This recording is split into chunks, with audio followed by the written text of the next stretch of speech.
তো লড়াচড়া করেন না, আপনারা যদি লড়াচড়া করলে দেখতে অসুন্দর দেখা যায়।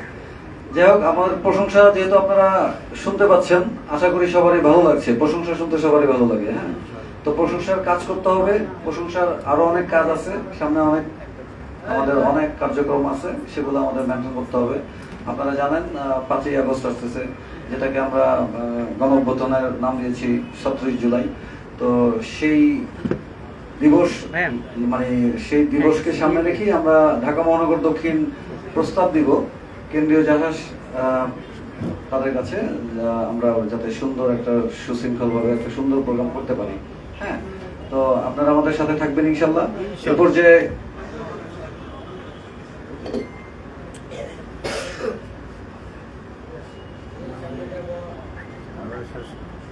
আচ্ছা, আমাদের মাঝে আরো উপস্থিত হয়েছেন আমাদের জাসার ঢাকা মহানগর দক্ষিণের যুগ্ম আহ্বায়ক মোহন। আমাদের মাঝে উপস্থিত হয়েছেন জাসার ঢাকা মহানগর দক্ষিণের অন্যতম যুগ্ম আহ্বায়ক চলচ্চিত্র পরিচালক জয় সরকার সহ যারা উপস্থিত হয়েছেন সবাইকে ধন্যবাদ।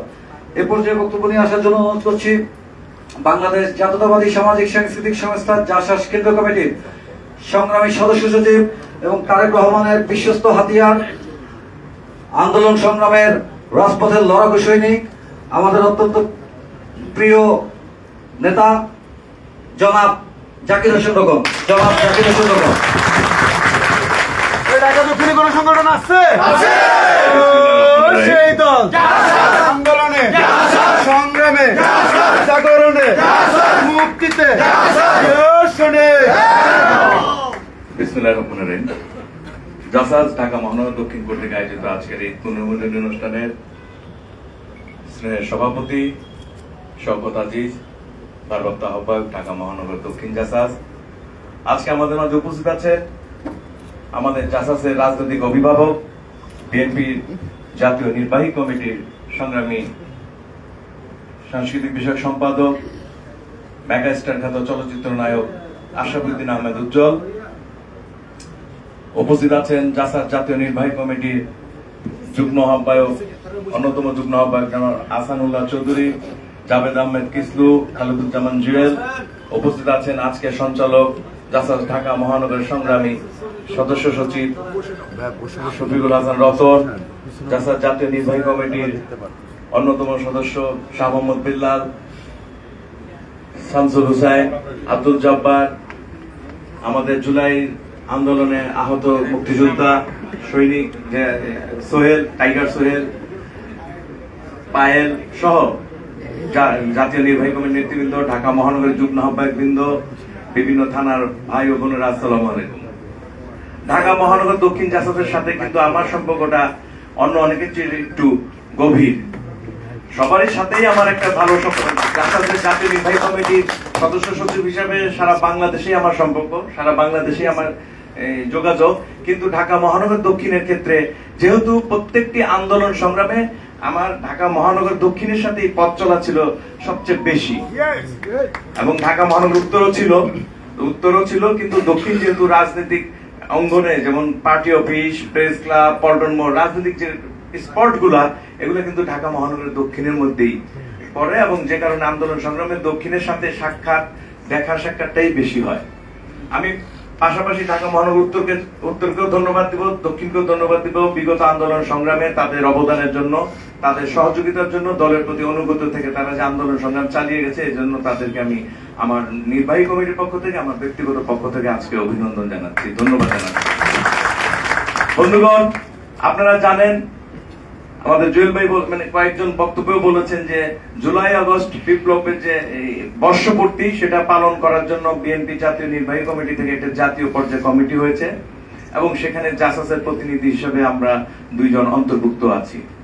এবং সেখানে কথা হয়েছে যে 1 জুলাই থেকে মানে আমার 5 আগস্ট পর্যন্ত একদম টানা বিভিন্ন সারা বাংলাদেশে বিএনপি পক্ষ থেকে বিভিন্ন রকমের অনুষ্ঠানের আয়োজন করা হবে, এবং জাসাস সেখানে সম্পৃক্ত থাকবে।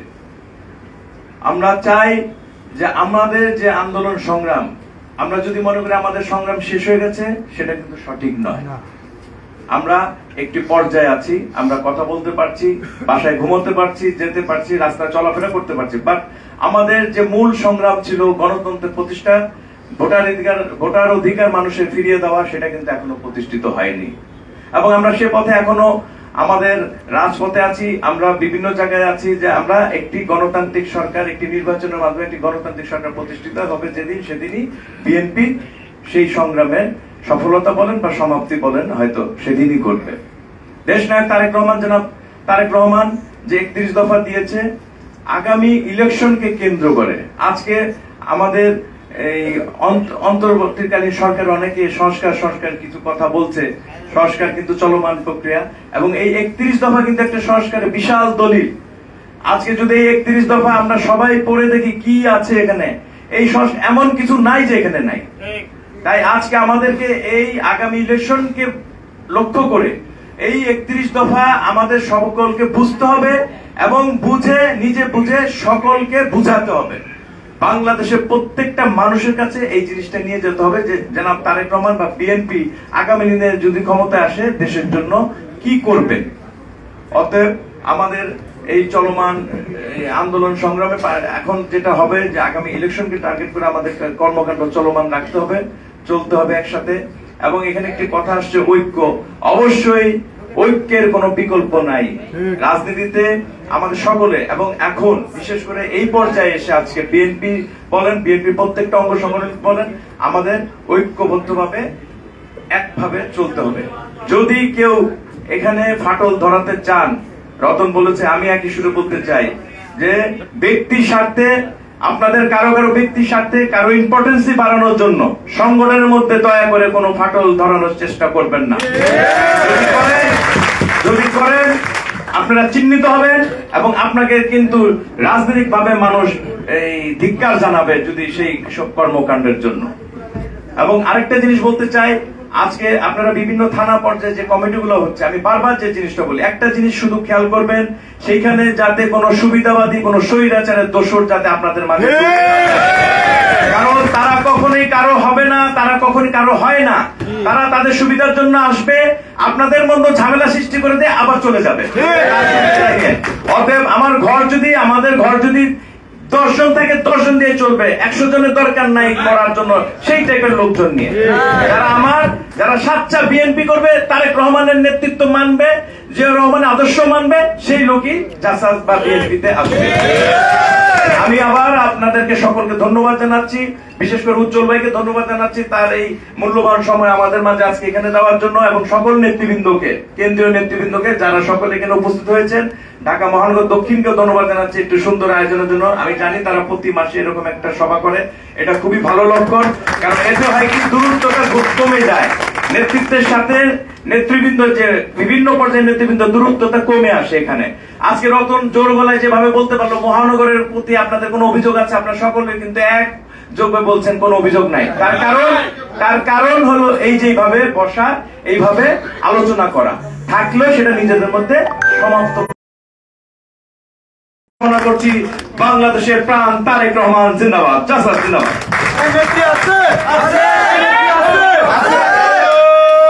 সেই নেত্রী খালেদা জিয়া,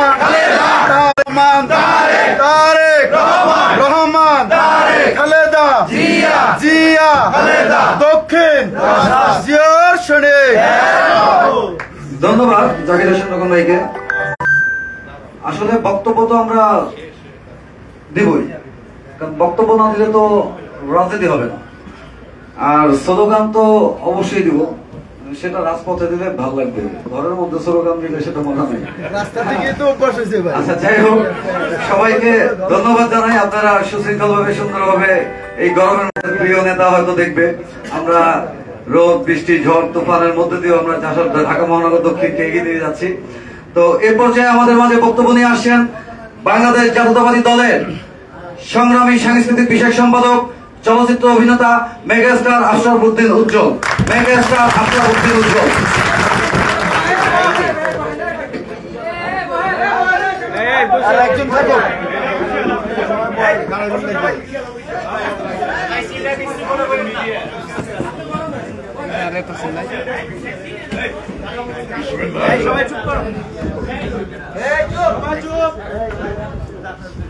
আচ্ছা, মানে আমরা একটু চুপচাপ থাকলে পরে এতক্ষণ আমরা সব নেতৃবৃন্দের মূল্যবান বক্তব্য শুনছিলাম। বিসমিল্লাহির রহমানির রহিম। আজকের এই অনুষ্ঠানের সম্মানিত সভাপতি, ভারপ্রাপ্ত দক্ষিণের আহ্বায়ক শওকত আজিজ, সদস্য সচিব শফিকুল হাসান রতন, তাদের আয়োজিত আজকের অনুষ্ঠানটা শুধু আপনাদেরকে যে অনুপ্রাণিত করছে তা নয়, আমি অনুপ্রাণিত হচ্ছি। আমি অনুপ্রাণিত হচ্ছি এই কারণে যে জাসাসের বিএনপির যে সাংস্কৃতিক অঙ্গ সংগঠন জাসাস, তার শক্তির উৎস হচ্ছেন আপনারা। আপনাদেরকে যখন মূল্যায়ন করে দল, তখন স্বাভাবিকভাবে আমিও মূল্যায়িত হই। আজকে যেমন আপনাদেরকে মূল্যায়ন করছে আমাদের স্নেহস্পদ যারা নেতৃবৃন্দ দক্ষিণের, বিশেষ করে কেন্দ্রীয় সদস্য সচিব, আমার স্নেহস্পদ, একেবারে অতি আপন, তার রাজনৈতিক ক্যারিয়ারের যখন মধ্য গগনে সূর্য, সেই সময় থেকে আমাদের দোয়া এবং তার যোগ্যতা তাকে আজকে এই পর্যায়ে নিয়ে এসেছে, যেখানে দেখলাম আপনারা করতালির মাধ্যমে তার প্রতিটি কথা, প্রতিটি বিষয়কে আপনারা অ্যাপ্রিসিয়েট করছেন। সেজন্য আমার এই স্নেহস্পদ রোপণের জন্য তার আজকে যে অর্জন, সেই অর্জনের জন্য আমি গৌরবান্বিত মনে করছি নিজেকে, এবং সেই কারণে আপনাদের সবাইকে অভিনন্দন এবং শুভেচ্ছা জানাচ্ছি। এই কথাগুলো এই জন্য বলছি, সেটা হচ্ছে যে আমরা সবাই কিন্তু পদের জন্য বসে থাকি।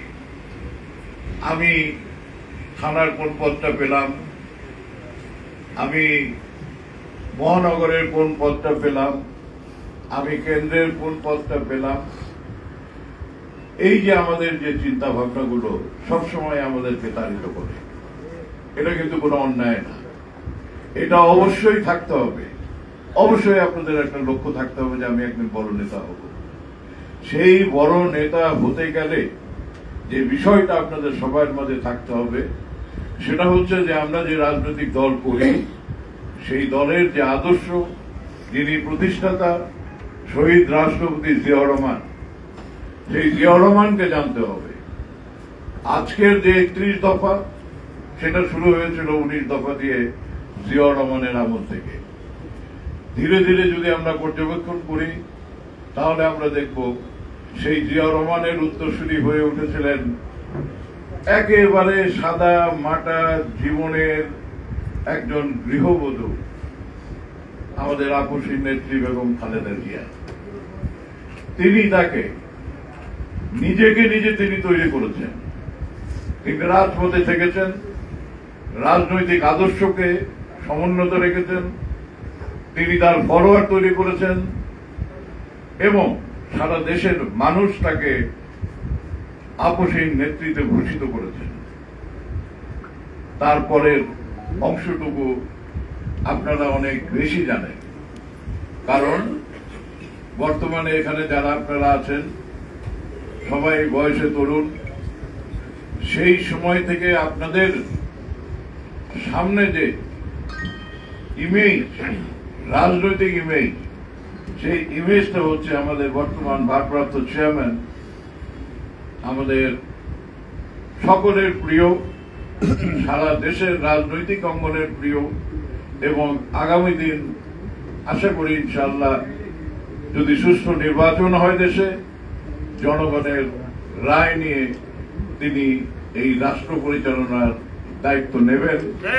এবং আমার সৌভাগ্য যে আমি জিয়াউর রহমানের সঙ্গে রাজনীতি করেছি, আমি খালেদা জিয়ার সঙ্গে রাজনীতি করেছি, এবং জনাব তারেক রহমানের সঙ্গে যখন তারেক রহমান এই রাজনৈতিক অঙ্গনকে আলোকিত করেননি, সেই সময় থেকেই সেই 1991, 96, 2001-এর যে নির্বাচনগুলো হয়েছিল, সেই নির্বাচনের সময় উনার পাশে থেকে আমি নানান ধরনের কর্মকাণ্ড আমি সেখানে করেছিলাম এবং সেই সময় যে কাজগুলো করতাম তখন আমি চলচ্চিত্রের সঙ্গে জড়িত ছিলাম।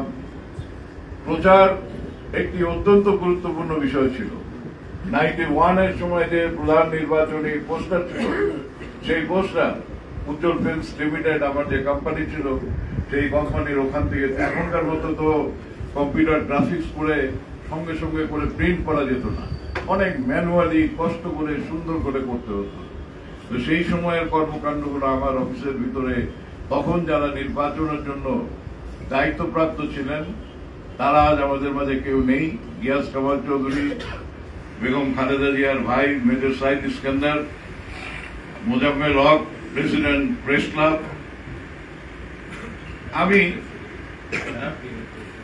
প্রেস সেক্রেটারিও ছিলেন। সেই সময়কালটা এই জন্য বলছি আপনাদেরকে অনুপ্রাণিত করার জন্য যে সেই সময়ে যারা ইনসিগনিফিকেন্ট ছিলেন, যাদেরকে কেউ চিনত না, একজন তারেক রহমানের এত বড় রাজনৈতিক পরিচয় হবে, তিনি 7000 কিলোমিটার দূরের থেকে ছবির মাধ্যমে এত বড় একটা রাজনৈতিক দলকে তিনি পরিচালনা করবেন, এটা তো 30-40 বছর আগে কখনোই আমরা ভাবতে পারিনি। এবং তিনি তার কর্ম দিয়ে, এটা না যে তিনি শহীদ জিয়ার ছেলে, খালেদা জিয়ার ছেলে, তিনি তার নিজের কর্ম দিয়ে, তার রাজনৈতিক দর্শন দিয়ে, তার শ্রম দিয়ে, তার সাধনা দিয়ে তিনি এটা অর্জন করেছেন।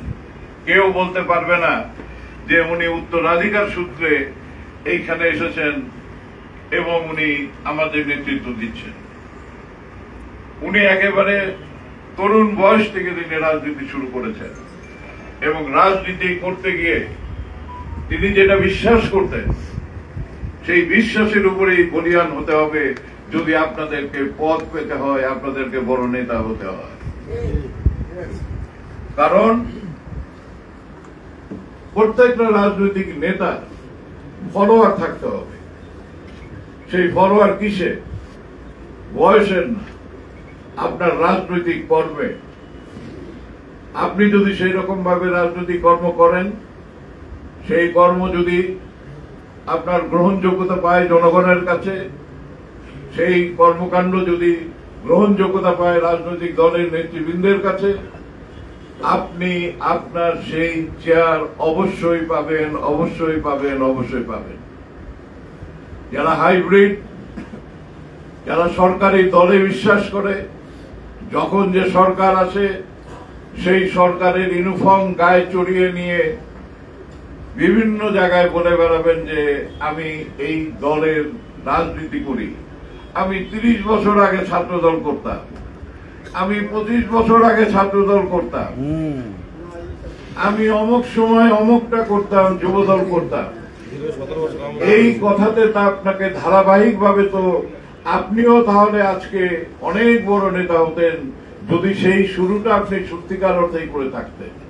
সেখানে যদি আপনি সংগ্রাম করতেন, সেখানে যদি আজকে 17 বছর বিএনপির আপনারা যারা তরুণ, আপনারা রাজপথে যে সংগ্রাম করেছেন স্বৈরাচারের বিরুদ্ধে, এখনকার কেউ ফাঁকি দিতে পারে না। এই কারণে যে প্রযুক্তির ব্যবহার হচ্ছে এখন প্রত্যেকটা জায়গায় আমরা যে এখানে কর্মকাণ্ড করছি রাজনৈতিক, সাথে সাথে এটা অনলাইনে চলে যাচ্ছে, সাথে সাথে এটা লাইভ টেলিকাস্ট হচ্ছে, সাথে সাথে এটা আপনাদের সবাই মোবাইলের মাধ্যমে আপনারা এগুলো পোস্ট করছেন। সুতরাং ফাঁকি দেওয়ার এখন কোনো সুযোগ নাই। যেহেতু ফাঁকি দেওয়ার সুযোগ নাই, আপনাদের সুযোগ অনেক বেশি বেড়ে গেছে এই প্রযুক্তির কারণে। আজকে যে হাইব্রিড আছে, আজকে যাদের স্বৈরাচারের সঙ্গে ছবি আছে, আজকে যাদের স্বৈরাচারের সঙ্গে কর্মকাণ্ডে তারা উপস্থিত ছিলেন, সবাই ধরা খাচ্ছে, সবাই ধরা খাচ্ছে এবং ধরা খেতে থাকবে। ভারপ্রাপ্ত চেয়ারম্যান, আপনাদেরকে একটা আমি আপনাদেরকে একটা ডাইরেকশন দিতে চাই। দেখবেন যে এখন প্রতিদিন আমাদের ভারপ্রাপ্ত চেয়ারম্যান কিছু না কিছু প্রতিদিন উনি নির্দেশনা দিয়ে চলেছেন। আমাদের যারা আমরা কর্মী, নেতা কিংবা আমরা বিভিন্ন পদে রয়েছি তাদেরকে তিনি দিক নির্দেশনা দিচ্ছেন এবং বলছেন, অত্যন্ত শক্তভাবে বলছেন এবং বহিষ্কার করে চলেছেন একের পর এক। নো ম্যাটার আপনি কত বড় নেতা, আপনার কতটা জনপ্রিয়তা কি, কিন্তু আপনার বর্তমান কর্মকাণ্ড যদি দলীয় কর্মকাণ্ডের পরিপন্থী হয়, দলীয় কর্মকাণ্ডের বিরুদ্ধে যদি আপনি কোনো কর্ম করেন, আপনার কোনো ছাড় নাই। উনি বলেন যে আপনার কারণে জনগণের কাছে যদি আমার দলের কোনো কারণে নিন্দা করেন কিংবা অপছন্দ করেন, তো আপনাকে এখন আমি কখনোই কোনোভাবে আর আপনাকে গ্রহণ করতে পারবো না, আপনাকে বের করে দিতে হবে দল থেকে। উনি যখন এই কথা বলেন তখন আমি মনে করি আজকে আপনারা যারা এখানে একত্রিত হয়েছেন, পদের জন্য আপনাদের কোনো কিছু করতে হবে না, আপনারা আপনাদের রাজনীতি করে যান এবং আপনারা আপনাদের অবস্থান অটোমেটিক্যালি আপনার কাজের জন্য আপনি সেই অবস্থান পাবেন। এবং যারা নেতৃত্ব দিচ্ছেন তারা অবশ্যই যোগ্য, তার প্রমাণ হচ্ছে এইখানে উপস্থিতি দেখে। আজকে জাসাসের কেন্দ্রীয় নেতা যারা আছেন তারা সবাই যোগ্য বিদায়। ধীরে ধীরে ধীরে ধীরে আজকে জাসাস এমন একটা পরিপূর্ণতা লাভ করতে চলেছে। আমি দীর্ঘদিন যাবত আমার একটা অবজারভেশন ছিল যে জাসাসকে সবসময় একটু অবজ্ঞা করা হয় রাজনৈতিক ভাবে, একটু কম গুরুত্ব দেওয়া হয় রাজনৈতিক ভাবে, কিন্তু এখন যে পর্যায়ে এই নেতৃবৃন্দ জাসাসের কেন্দ্রীয় এবং আমাদের মহানগরের নেতৃবৃন্দ সহ সারা দেশের যারা জাসাসের নেতৃত্ব দিচ্ছেন তারা সবাই অধিকাংশই হচ্ছে কর্মী বান্ধব। আমি কর্মী শব্দটা পরিহার করতে চাই, আমি বলতে চাই যে নেতার ফলোয়ার। কারণ আজকে যিনি ফলোয়ার নেতা, কালকে তো সেই চেয়ারটা যখন খালি হয়ে সেই নেতা যখন উপরে চলে যাবে, তার সেই চেয়ারটা যখন খালি হবে, তার ফলোয়ারকে যে বেস্ট তাকেই তো সেই চেয়ারে সেই স্থলাভিষিক্ত করার জন্য সে মনোনয়ন দিবে, রেকমেন্ড করবে যারা তাদের সেই চেয়ারে বসানোর জন্য যারা অথরাইজড। সুতরাং এই একটি জিনিস আপনারা যখনই যে আমার পথ কি হলো না হলো, এটা না হলে পরে আমার আর ভালো লাগে না, আমার মানে কোনো কিছু করতে হয় না, সেইটা আপনারা পরিহার করলে পরে আপনারা দেখবেন যে আপনাদের এই শ্রম বৃথা যাবে না এবং আপনারা স্ব অবস্থান নিতে পারবেন, বড় নেতা হতে পারবেন। এই কারণে আপনাদেরকে আমি সেই শহীদ জিয়া থেকে শুরু করে ভারপ্রাপ্ত চেয়ারম্যান জনাব তারেক রহমানের কথা বলছি যে ইনারাও যেভাবে নেতৃত্ব নিয়েছেন, দলের প্রধান হয়েছেন, এখন পর্যন্ত সংগ্রাম করছেন, এখন পর্যন্ত ষড়যন্ত্রকে প্রতিহত করছেন, সেই ক্ষেত্রে উনি কিংবা ওনারা যারা দলের শীর্ষস্থানীয় নেতৃবৃন্দ রয়েছেন তাদের আপনারাই হচ্ছেন শক্তি। আপনারা যারা তৃণমূলের সঙ্গে রয়েছেন, আপনারা যারা রাজনীতি করেন, আপনারা যারা বিএনপির আদর্শে বিশ্বাস করেন, যারা শহীদ জিয়ার আদর্শে বিশ্বাস করেন, যারা তারেক রহমানের সহযোগী শক্তিতে রূপান্তরিত হয়েছেন, সেই তৃণমূলের শক্তি নিয়ে ইনশাআল্লাহ আমরা আমাদের লক্ষ্য ঠিকই অর্জন করব। যে 15-17 বছর আপনারা সংগ্রাম করেছেন, আপনারা ত্যাগ প্রতিজ্ঞা করেছেন, আপনারা সবসময় আসামি হয়েছেন, ঘর সংসার ব্যবসা বাণিজ্য সবকিছুর ভিতরে আপনারা প্রতিরোধের সামনে হয়েছিলেন।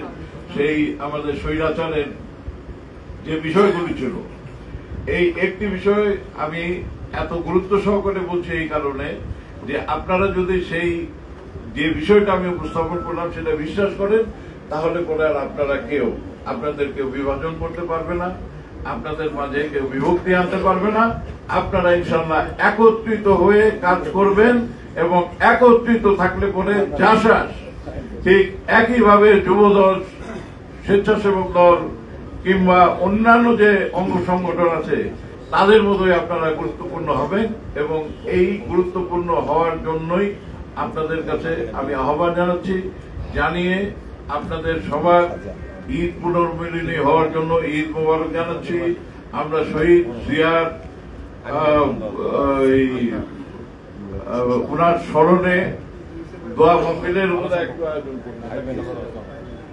ওনার আর বেগম খালেদা জিয়ার সুস্থতা কামনা করে দোয়া হবে এবং আমাদের ভারপ্রাপ্ত চেয়ারম্যান ওনার দীর্ঘায়ু কামনা করছি, ওনার সুস্বাস্থ্য কামনা করছি এবং আমরা ওনার সুখে দুঃখে সবসময় ওনার সঙ্গে থাকবো এই ওয়াদা করে আমি আমার আজকের এই বক্তব্য শেষ করছি। ধন্যবাদ সবাই।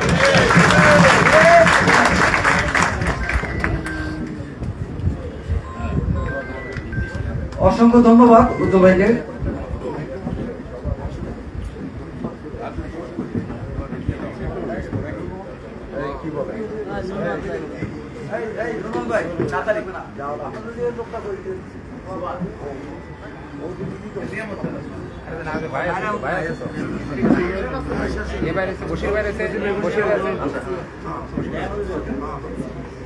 আচ্ছা, আমাদের শেষ পর্ব, আমাদের প্রিয় নেত্রীর জন্য আমরা দোয়া পড়ব। দোয়া পড়ার জন্য আমরা বসিরকে অনুরোধ করছি।